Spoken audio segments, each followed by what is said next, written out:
ಕಾಂಗ್ರೆಸ್ ಸರ್ಕಾರದ ವಿರುದ್ಧ ಗುತ್ತಿಗೆದಾರರು ಸಮರವನ್ನ ಸಾರಿದ್ದಾರೆ. ಬಾಕಿ ಬಿಲ್ ನೀಡದಿದ್ದಕ್ಕೆ ಗುತ್ತಿಗೆದಾರರು ಅಸಮಾಧಾನವನ್ನ ಹೊರಹಾಕಿದ್ದಾರೆ.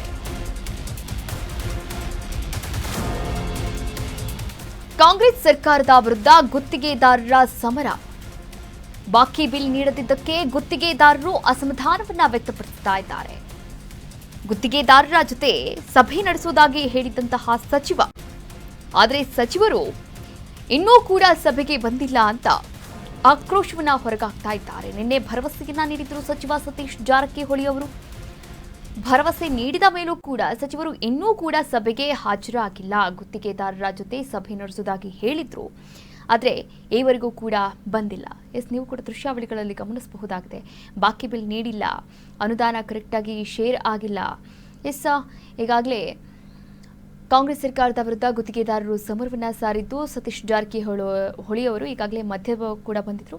ಮಧ್ಯ ವಹಿಸಿ ಭರವಸೆಯನ್ನು ಕೂಡ ನೀಡಿದ್ರು. ಆ ಒಂದು ಸಭೆಗೆ ಬರ್ತೀನಿ, ಹಾಗೆ ನಿಮ್ಮ ಆಗು ಹೋಗುಗಳೇನಿದೆ, ನಿಮ್ಮ ಕೊರತೆಗಳೇನಿದೆ ಅದರ ಬಗ್ಗೆ ನಾನು ಮಾತನಾಡ್ತೀನಿ ಅಂತ ಹೇಳಿದ್ರು. ಆದರೆ ಭರವಸೆ ನೀಡಿದ ಮೇಲೂ ಕೂಡ ಸಚಿವ ಸತೀಶ್ ಜಾರಕಿಹೊಳಿ ಅವರು ಬಂದಿಲ್ಲ. ಹೀಗಾಗಿ ಬಿಗಿಪಟ್ಟನ್ನು ಹಿಡಿದಿದ್ದಾರೆ ಗುತ್ತಿಗೆದಾರರು. ಸಿಎಂ ಅವ್ರು ಮೀಟಿಂಗ್ ಮಾಡ್ಬೇಕಲ್ಲ, ಅದನ್ನ ಹೇಳಿ. ಸಿಎಂ ಡಿ.ಸಿ.ಎಂ ಅವ್ರು ಅದನ್ನ ಹೇಳಿದ್ರೆ ನಾನು ಅದ್ ಹೇಳಿ. ಸಿಎಂ ಅವರೇ ಅದಕ್ಕೆ ಫೈನಾನ್ಸ್ ಹೆಡ್, ಸೊ ಅವ್ರು ಅದಕ್ಕೇನಾರ ಎಕ್ಸ್ಟ್ರಾ ಕೊಟ್ರೆ ಸ್ವಲ್ಪ ಮಟ್ಟಿಗೆ ಸಾಧ್ಯ ಆಯ್ತು ಮೀಟಿಂಗ್ ಮಾಡಿಸೋ ಅಂತ ಹೇಳೋರು.